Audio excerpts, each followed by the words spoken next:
You're listening to PetLifeRadio.com. Got questions about your hound's health? Need the facts on Fido's fitness or food? You want to unleash your pup's potential? Well, you've come to the right place because it's time to win with dogs. Here, we learn how easy it is to naturally improve the lives of our furry friends. So sit, stay, and get ready to win with dogs. With me, Raquel Wynn. Hey, listeners, you are listening to Win with Dogs with Raquel, me, and I am delighted to be here again. Today we are talking with a guest that we've had on the show before. Her name is Kat Martin. She is one of my top favorite friendly dog trainers in Nashville here. She just actually got voted Nashville Paw's top trainer of 2009, and she has some great insight into doggy behavior. You may remember her from episode 7 of Win with Dogs, where we talked about deciphering doggies' body language. So if you want to refresh your memory on some of those, please listen to episode 7 and you can hear Kat going to town on that. But today we are going to be talking about the dominance theory and just what that entails exactly, and other options of training, other more positive reinforcement modes of training, which I personally believe in wholeheartedly. So hang tight, and we are going to get into the dominance theory of dog training with Kat Martin. Don't go away. Hey, don't you go anywhere. We'll be right back to Win with Dogs right after this quick water break.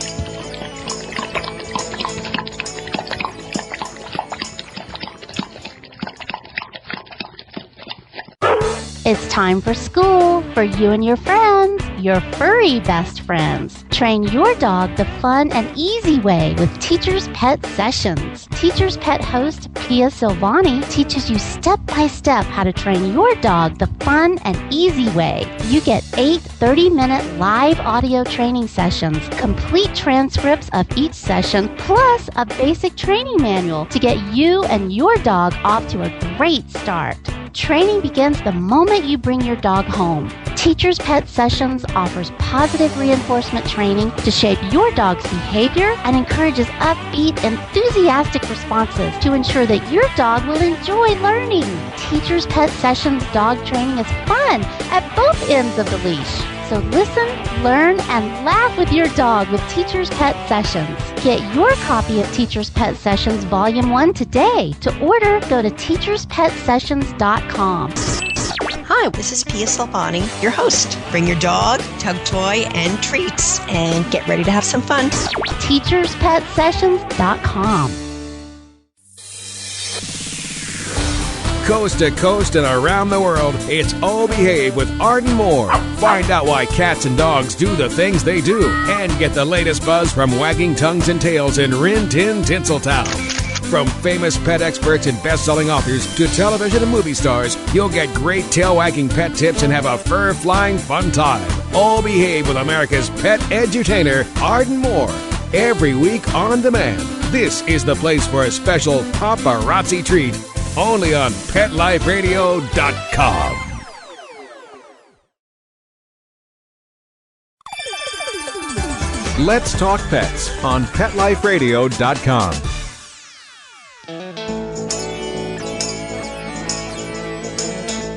Thanks for hanging around. We're back to Win with Dogs with me, Raquel Wynn, on Pet Life Radio.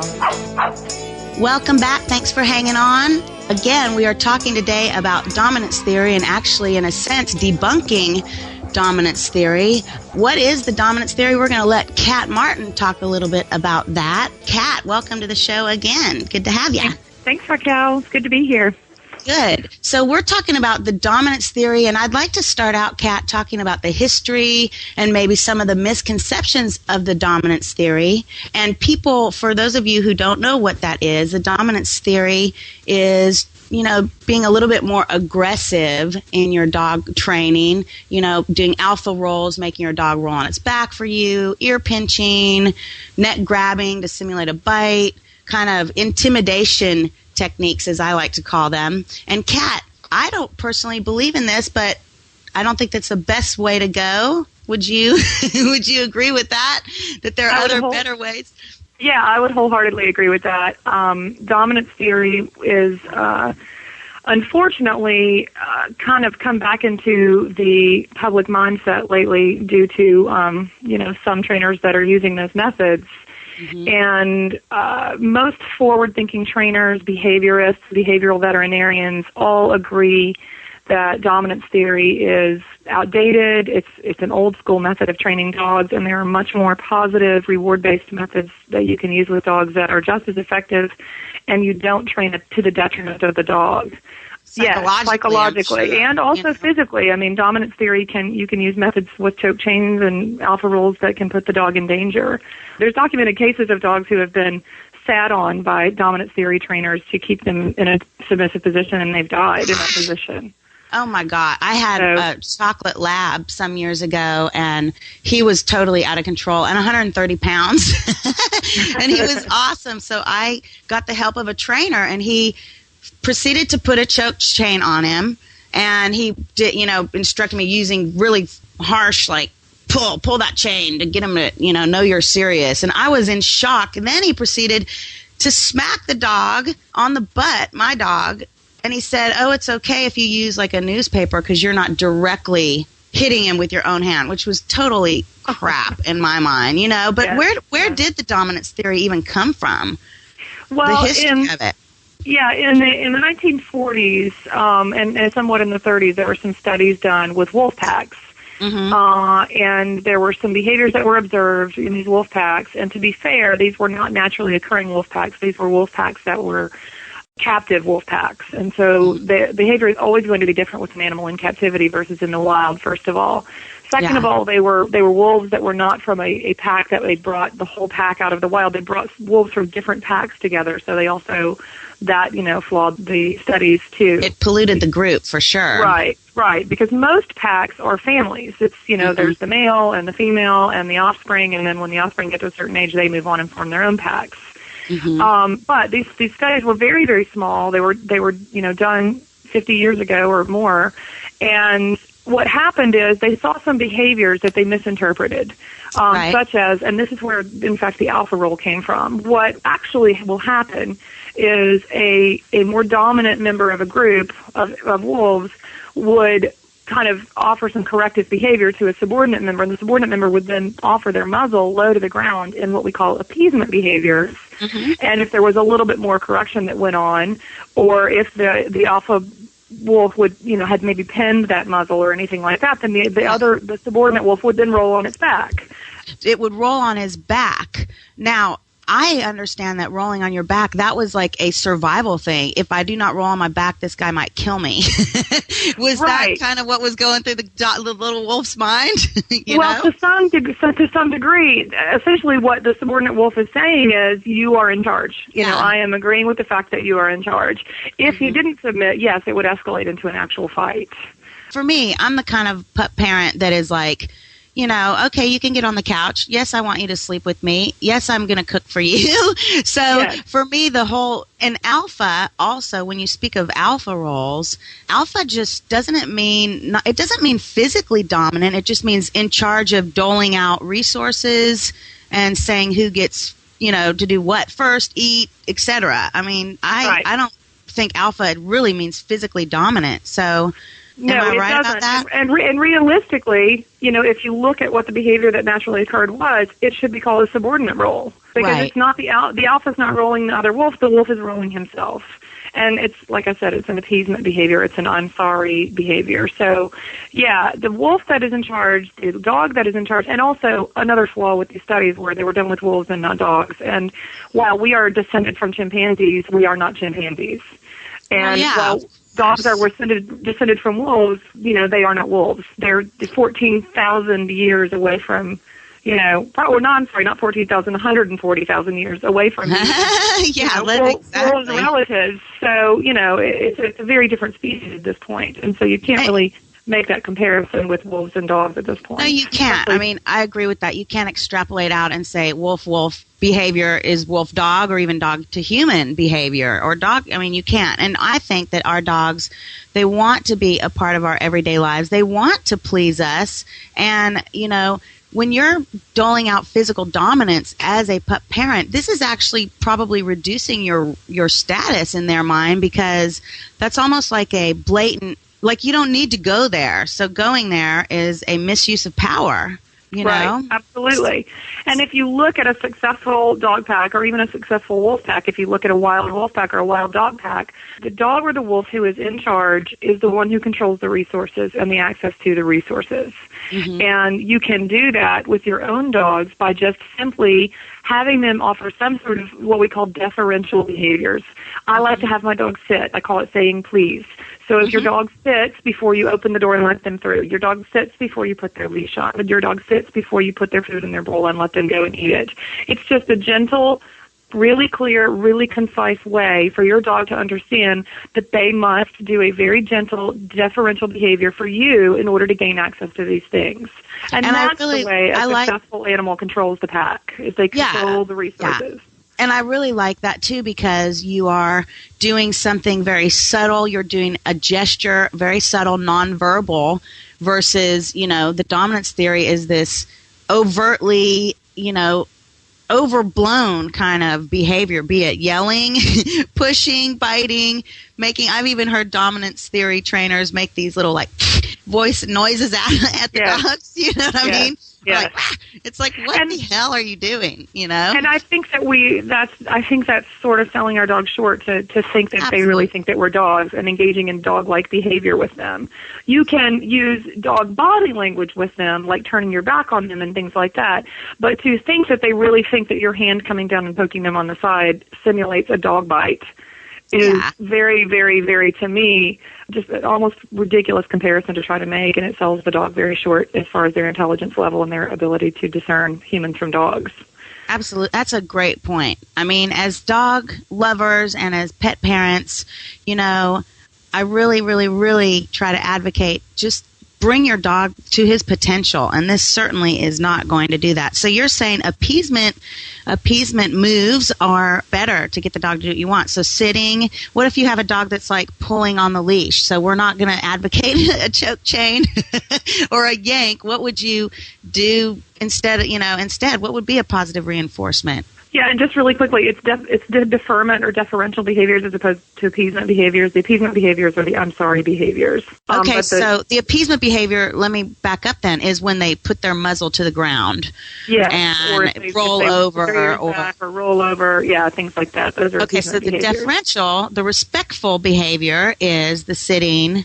Or you can wait for eye contact or have them wait just a moment. You know, it doesn't matter. You can choose which behavior you want them to offer as a way of asking for whatever access they want or whatever resource they want.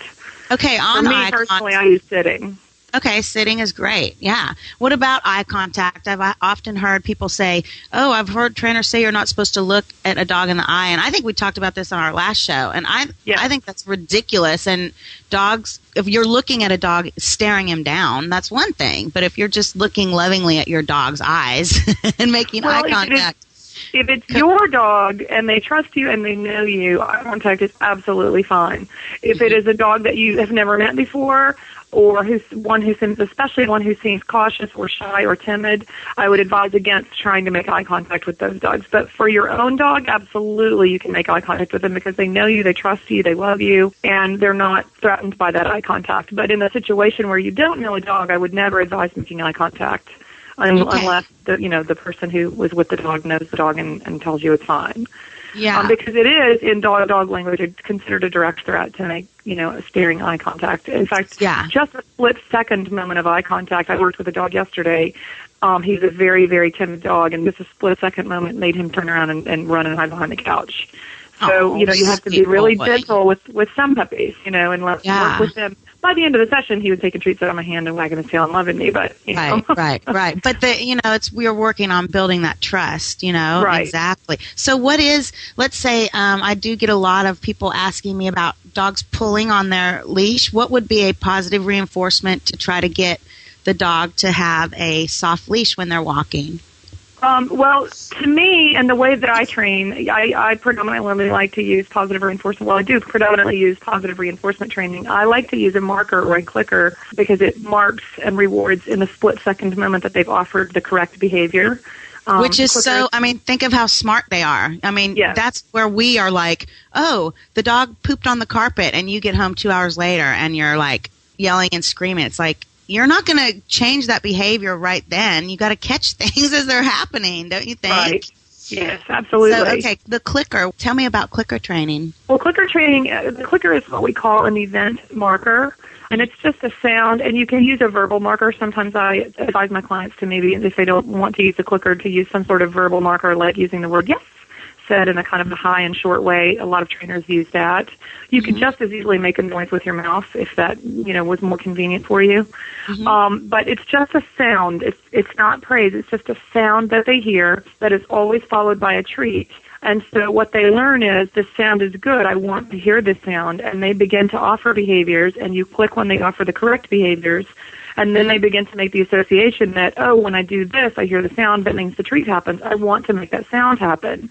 And so they begin doing what we call throwing behaviors at you, or offering behaviors that they think will earn the click and the treat. And so in that way, your dog thinks through and makes choices, and we reward the appropriate choices, and we either ignore or redirect or teach an incompatible version of the inappropriate behaviors. So, for instance, something like jumping, you can ignore the jump and then reward the behavior you do want, which would be sitting or having 4 feet on the floor or something like that. And with the clicker or a marker of some sort, you can capture that exact moment when the feet come off of you and hit the floor. Even if they jump right up again, you've been able to capture that moment.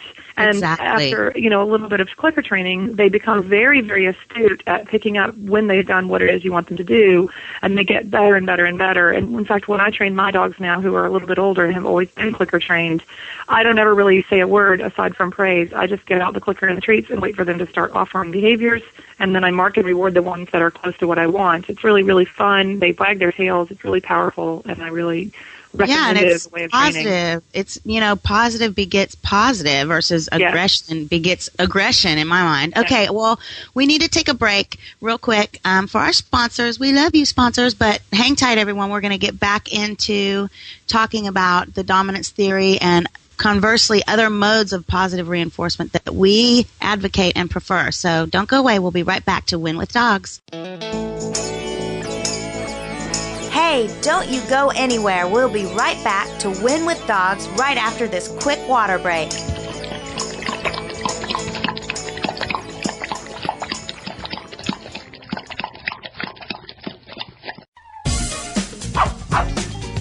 Give your dog some thought with Dog Thoughts. It's the iPhone application that everyone's talking about. Hey, what do you think of this? A man in Davis, California says he's invented an application for the iPhone that claims it can read your dog's mind. Huh? No, it's true. Now, I read about it on my cat's Twitter page. That's why Jay Leno talked about it, CBS reported on it, and now you can see what all the buzz is about. Created just for dog lovers, Dog Thoughts makes taking photos of your furry best friend more fun. Shake your dog and read his mind. On your iPhone, of course. Take a pic of your pup, shake your phone, and watch as his thoughts appear on the screen. Does he have a bone to pick with you, or is he having a tail-wagging day? Get your Dog Thoughts iPhone app today. Just 99 cents. Go to PetLifeRadioPromotions.com. That's PetLifeRadioPromotions.com.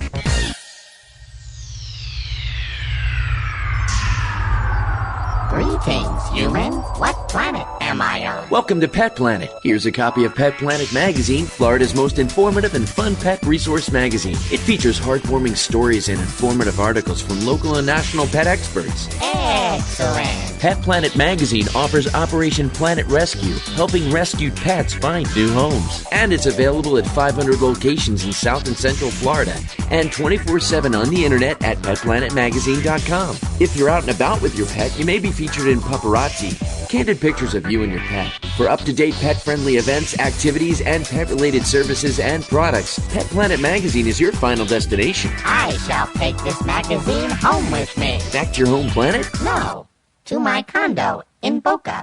Pet Planet Magazine. Check them out at www.petplanetmagazine.com or 352-394-8578. It's out of this world.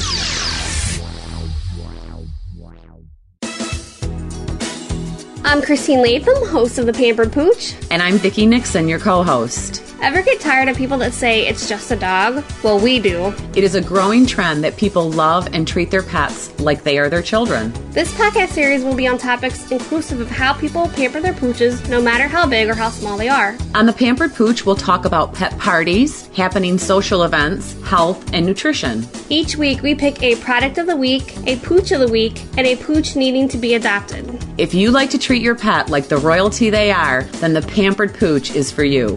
Every week on demand, only on PetLifeRadio.com.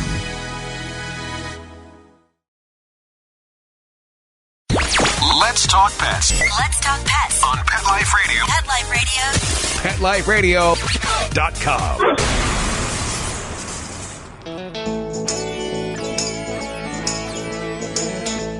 Thanks for hanging around. We're back to Win with Dogs with me, Raquel Wynn, on Pet Life Radio.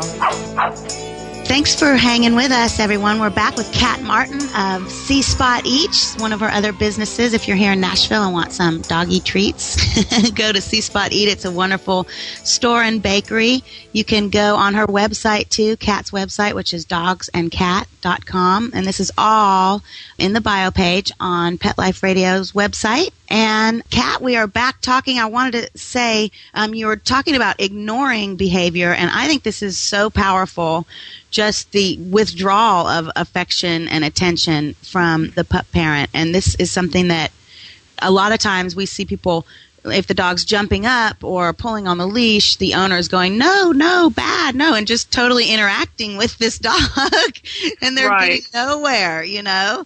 So ignoring is a great, powerful tool, I think. So it is. But to me, that's sort of half of the equation, because you also need to, by the same token, reward the behavior that you do want, so they understand what does pay off. Yes. And so that's why I like to, and your attention is what they're seeking when they're jumping on you. So if you, just ignore, turn away, but also come the moment that they're on the floor, and with the clicker it's great, you can click and offer a treat.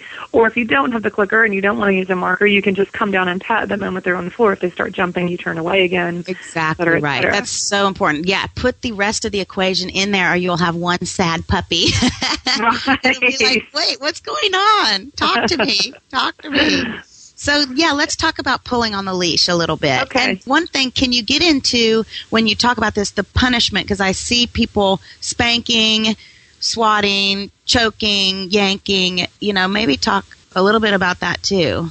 Okay. Please. Part of the dominance theory, and it's funny to me how many, dominance theory trainers can try to attribute everything from house training mistakes to trying to walk on a leash in front of you to dominance. The dog is not trying to be the boss of you by walking in front of you. They're simply excited about being on their walk. Or going in the door first, for that matter, at home. Or going in the door. And that, it doesn't really, they're not trying to be in charge of you by doing that. But when you, what we tend to do, when we don't mean to, is we accidentally reinforce behaviors that we don't want. And then we get mad and use, some people use punishment to let the dog know that they've done something wrong. And it's sort of this mixed message that they get, because they're allowed all these, access to getting on the couch and being petted whenever they come up and demand it and things like that. And you're not really establishing yourself. You're sort of being a subordinate to them by engaging in offering behavior and offering rewards for those behaviors that you don't like when you don't really realize it. But then all of a sudden, every now and then, you decide to exert dominance over them by yanking on their leash, trying to pull them behind you. Keeping a dog on a very short leash or yanking on them whenever they get in front of you doesn't really teach them anything. And there is a lot of research, actually, to back up the fact that they've done autopsies on a lot of dogs who have had choke chains and prong collars and things like that used on them, and there's always some degree of vertebral and or esophageal damage I know. dogs. So my preference is to use something like a front loop harness, the harness that attaches at the chest, as opposed to the regular harness, which to me encourages a pull in a dog, because it's almost that sled dog effect. You're pulling against them from behind, and so they're going to pull against you. It's the opposition reflex. So what I like to do is teach the dog where to be in order to continue walking. And the reinforcement on a walk is continuing walking. So if every time they pull, you stop, and then when they come beside you, you click and treat, or just treat and praise, and then move forward, and then they pull again, you stop, they come beside you, you move forward again. Then they start to figure out quite quickly, oh, I have to be beside mom or dad in order to continue my walk. But if I go out in front, my walk stops. And it takes a little bit of time and energy and effort at first, but when you let them think about it and you reward the appropriate choices and, ignore, which is by stopping, you're ignoring the pulling, you're waiting for them to choose a different behavior, then they get it, and they get it quite quickly. And I, work with dogs a lot where I, train them for people, and they, within a few days normally start to go, oh, okay, I see what I have to do. Not that they're perfect, but they begin to get the idea. Yeah, so you're being consistent. You're all about consistency. Yeah, I totally believe in that. Even, with my personal training and any human body work that I do, it's consistency over intensity. I mean, all the time. The consistency is the key. So to have a great, healthy partnership with your dog, we need to establish rules and boundaries, not send mixed messages. Let your dog offer behavior. I'm just trying to sum up what we've talked about. Motivate your dog to have reward-based kind of mentality. I don't want my animal to be in fear of me. I mean, honestly, that's just not, I don't think ruling with an iron fist, although my grandfather would totally disagree. I don't think that's the right approach, Yeah. So definitely, if you all are listening and you want to get some more information about some positive ways to work with your dogs, where can people find some of this stuff? Is there a website or a book that they can reference? Yeah, there's some wonderful books. Some right off the top of my head that I would recommend. There's a great book by a really well-known positive reinforcement trainer named Pat Miller. And she has a great book called The Power of Positive Training, and it teaches, you can teach tricks, it describes very well how to teach basic manners, but also tricks using a clicker. Karen Pryor, who was the woman that sort of popularized use of the clicker in dog training, has a great website, clickertraining.com. She has videos and things on there. Even if you just were to go on YouTube and type in, clicker training and dogs, you would come up with, I'm sure, a million different, videos that you could watch. And just see the power of it and watch how well it works and how much fun the dogs are having. And, my very first dog, I didn't know any better, and I went into a class, and they gave me a choke chain and said, put this on the dog. And I did it very briefly, but then I realized quite quickly, as I was studying psychology at the time, that there was a better way. And it's so much different to see him with his eyes lit up and his tail wagging and so excited about it versus when we went into that class when he was a pup and he had the choke chain. And it's really, oh, shoot, what's about to happen? Yes, exactly. And, I'm glad you said that, because I think as pet parents, sometimes we shame ourselves for not knowing any better at the time and doing stuff with our dogs that we now would never do. But I just encourage everyone to not shame yourself. Just get the knowledge you need and, adapt. And I'm going to ask you, if you have a dog that you've had, cat, for 5 years, 6, 7, is it too late, or will they pick up on? I mean, let's say you've trained them. Never too late. Never too late. Never. You can teach an old dog new tricks. Mm-hmm. And positive reinforcement training, I have people ask a lot of times, at what age should I start my puppy with training? And my answer is as soon as you get your puppy. There's some video available online of little tiny eyes not even open yet, puppies being clicker trained at a guide dog facility, because they can hear, even though they can't see, they can smell, and you can start working with them at very, very early ages. The old myth with dominant training was you had to wait because their necks weren't secure enough to have a choke chain put onto them, unfortunately. My gosh. Or fortunately, so people would say you had to wait till a certain age to begin training your puppy. Well, that's not the case with positive reinforcement training, because you can work with them. Yes, absolutely. Another technique that dominant trainers tend to use is one called flooding, where basically, or that's the vernacular that we use in psychology, but they basically, it's called flooding. So, for instance, if a dog was scared of something, and I've seen a situation where I saw this in, I guess, on a program, the dog was scared of walking on a shiny floor because it was a very tall dog and it was very afraid of slipping and falling. Mm-hmm. And so what we would do as positive trainers is we would mark and reward little moments of maybe him walking, or provide something safer for him to walk on at first, like maybe little carpet runners or things like that, to get across the floor, get him associated with it, what we call desensitization and counter conditioning. So have him, step one step on it, and we'd mark, and we wouldn't make him do anymore. And then make 2 steps and mark it and reward it, and then, let him stop. Let him go at the pace that he's comfortable with. But what flooding is taking the dog, basically they took this dog out onto the floor and just made him stand there, and he was terrified. He was drooling, he was shaking, and he finally did what we call, he shut down. He went into a state that's known as learned helplessness. And the dominance trainer said, great, this is what we want. This is what we want. We want him to be calm. We want him to be, gosh, so, I want to slap that person. Yeah, so it's like if I was scared, or the other thing is, when dogs exhibit maybe reactive or aggressive behavior on leash, maybe they're nervous about men, or maybe they're nervous about other dogs, and we see that, and someone punishes them, gives them a correction, so to speak, on choke chain, then the association they may make is, wow, every time I see this thing that I'm afraid of, I'm punished.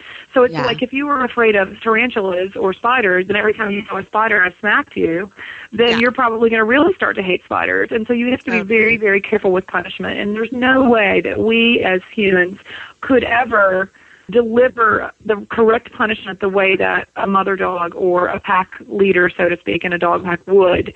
There's no way that we can. So why not work with them from a place of happiness and letting them think and make choices and have positive reinforcement. Exactly. And, you talk about flooding them with this behavior that they're terrified, or, the situation they're terrified of. And it just makes me think of, I used to teach swimming, and, in the good old days, it was throw the kids in and, hey, they better swim or they're going to drown. Well, how many adults have had to go to counseling for that one? Right, exactly. So the bottom line is that dogs learn just essentially the way that we do. If a behavior is rewarded, it will be repeated. If it's not, it will essentially, stop at some point. So they do what works. Fascinating. It's so fascinating to think. And, it's just amazing how much we can learn about ourselves and just relationships and behavior from our dogs. So this is another way, everyone out there, that, I totally invite you to get into some more positive modes. On that note, with being, like we're saying, throwing your kid in the pool and hoping they swim before they sink, that is just not using your authority benevolently. So you're right, Kat. Positive reinforcement definitely is better, don't you think? I definitely agree.